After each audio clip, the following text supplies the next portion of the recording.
Maayong adlaw, katawhan sa Dios, Archdiocese sa Osamis.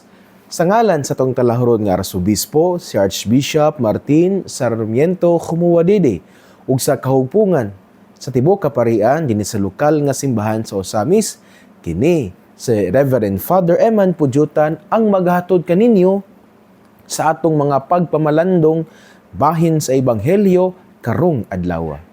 Nga igsuon ko diyan ni Kristo, adlaw karon nga Biyernes, Oktubre 3, 2025. First Friday karon. Busa adlaw kita manimba, adlaw sa nga kita manimba diha sa ato ang pagdebosyon nato sa Sagrado Corazon de Jesus. Kay First Friday man.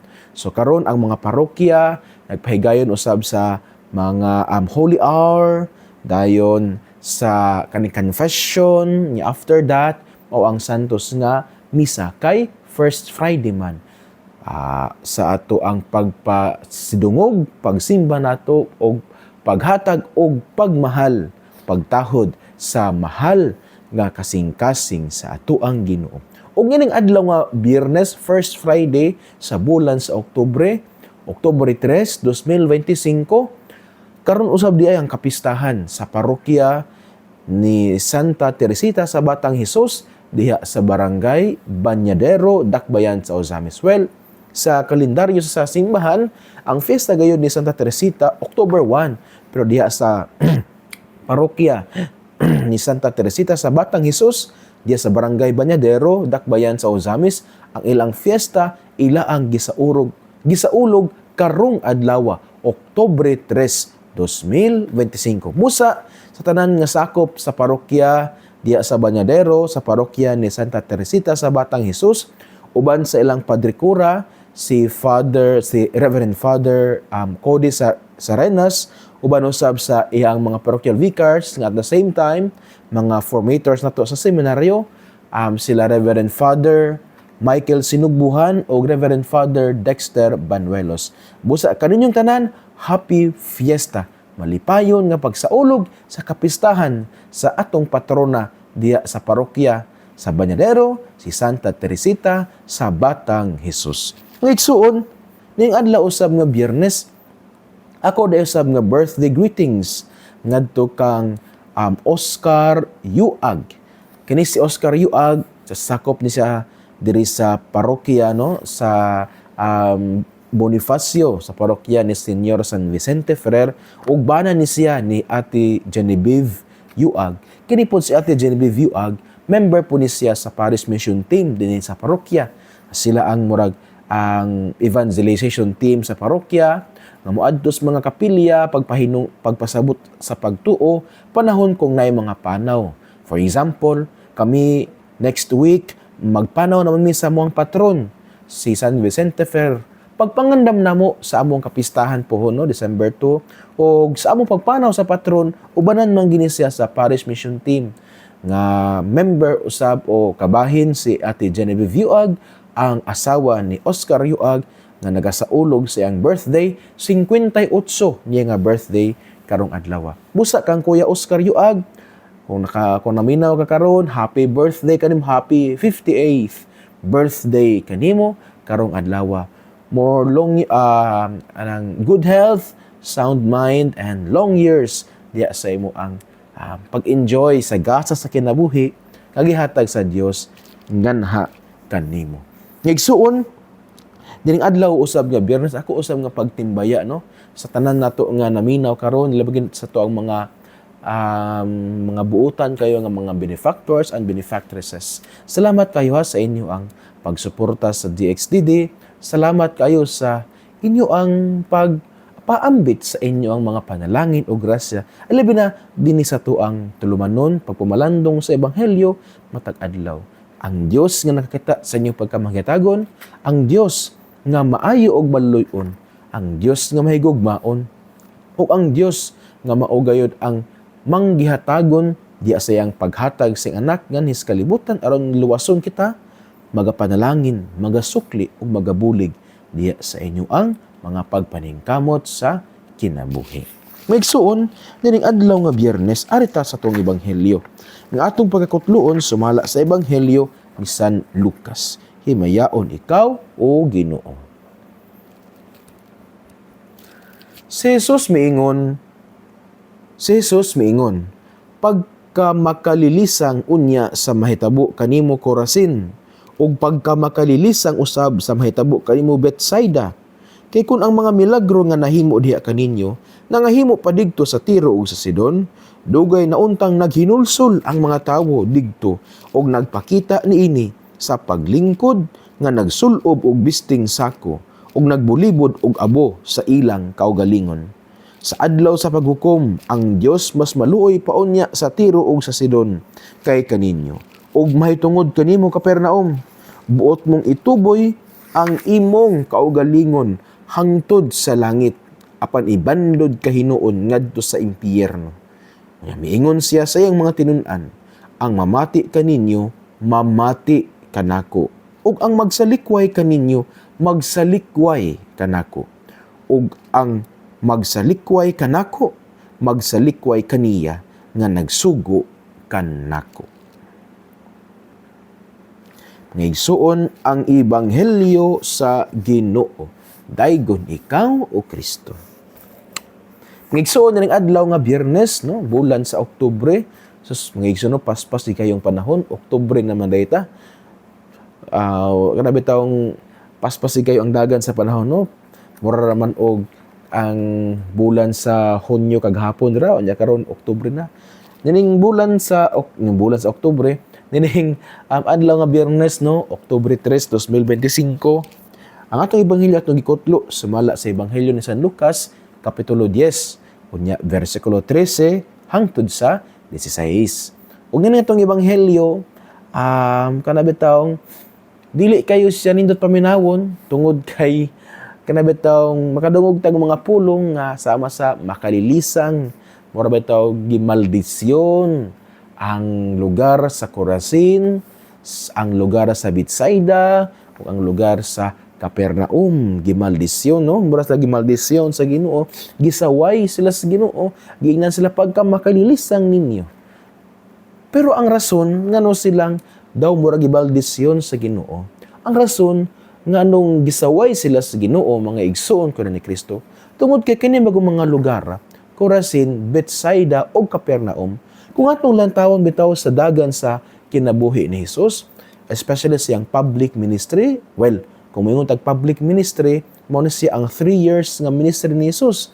After nga siya nabunyaga ni Juan, hangtod nga siya nabanhaw og nisaka padulong digto sa langit.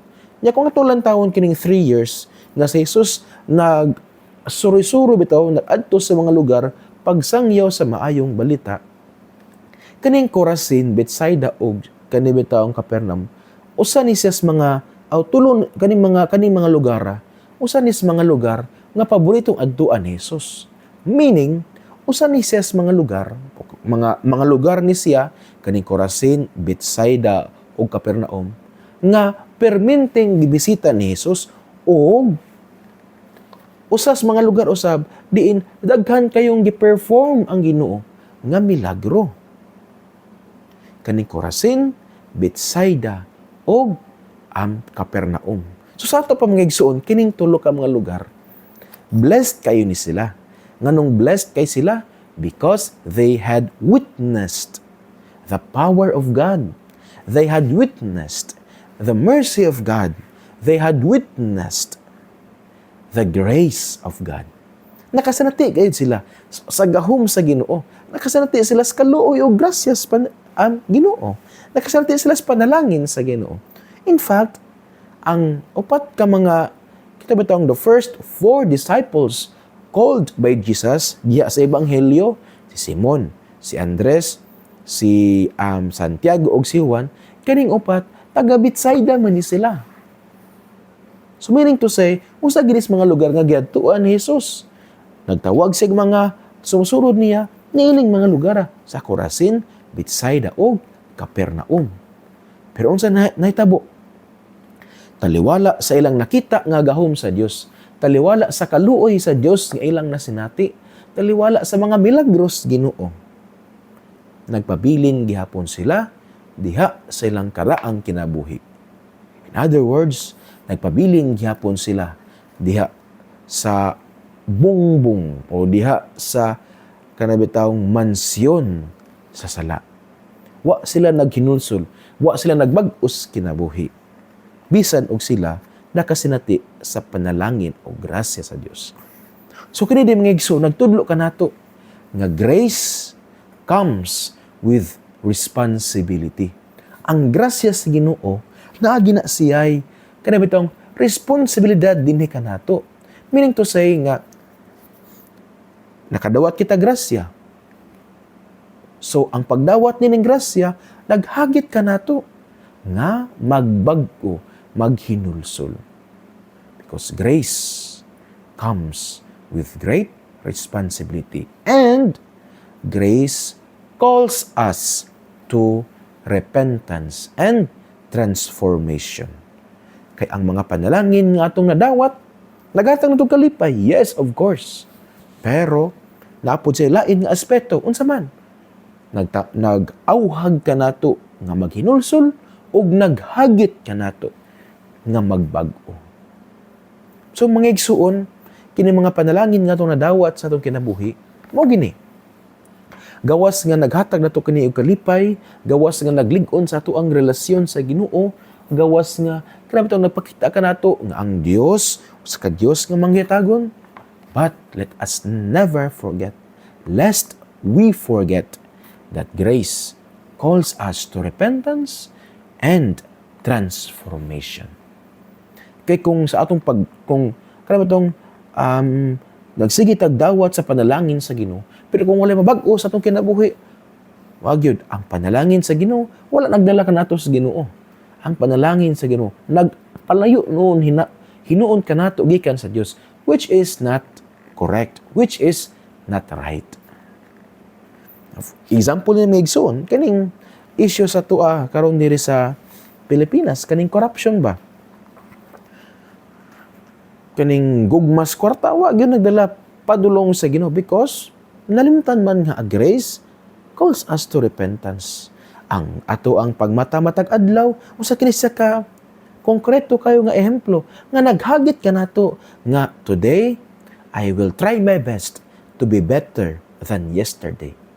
Karabang kung kumusta man ka, di ko malimot sa kuang nakinumdum ko sa kuang kaning direktor sa balay kato nag-eskwela pa ko sa Espanya usa ka direktor siya sa moang balay nga ang among gipuy-an 12 mi kabuok unya siya moy ika-12 ika-13 siya 12 mi kabuk mga pare nga nag-eskwela sa pero kani among direktor sa balay pare po ni siya si Don Elio Luciano taga Brazil ni siya unya naa siya gi-share sa mo awan lang haon nag-share siya ana siya nga kanalaging kung na mangumusta ko no ang nindot kayo nga ang respond kayo ang i-respond ko no kung na mangumusta nimo nga oy kumusta man ka mo ingon ko no nga well I am better today than yesterday.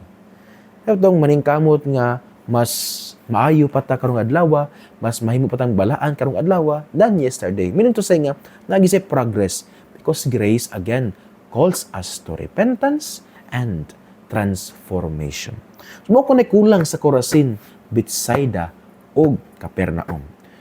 Witness na blessed kayo sila sa mga tanang mga lugar tungod kay they had witnessed the power of God. Nakadawat sila sa grasya, panalangin, kaluoy sa Ginoo, mga milagro ni Jesus. Pero, kulang nila ang repentance and transformation, which is ang hagit sa Ebanghelyo kanato karong adlaw. So, mga igsuon, nabatay mga grasya na dawat matag adlaw? Yes, of course. Kaning gasa sa kinabuhi, nga kita nakamata, ipamata kita sa Ginoo, minto say na atay misyon karong adlaw.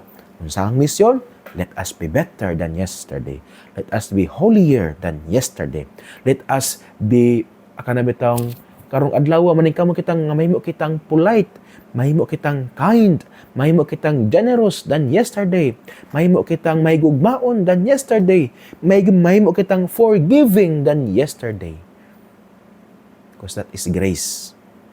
Grace is not static because grace is dynamic.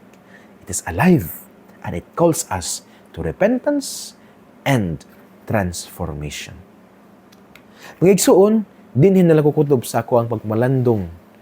Karong adlaw, bahin sa ebanghelyo ni atong gipamalandungan. Ang maayong balita nga maong pulong ni Jesus ang ngay ginatong paminawon pamalandungan ug paningkamutan nga puy-an diya sa tuang kinabuhi. Kay bulahan kayo ang tawo nga naningkamot nga magpuyo sa mga pulong ni Jesus.